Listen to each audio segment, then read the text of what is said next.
sinabi ni Jesus, ano ang gusto ni Jesus? What does Jesus desire?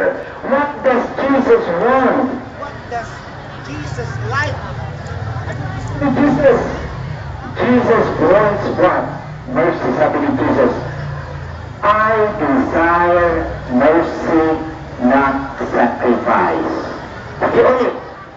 I desire mercy, not sacrifice. Everybody, go!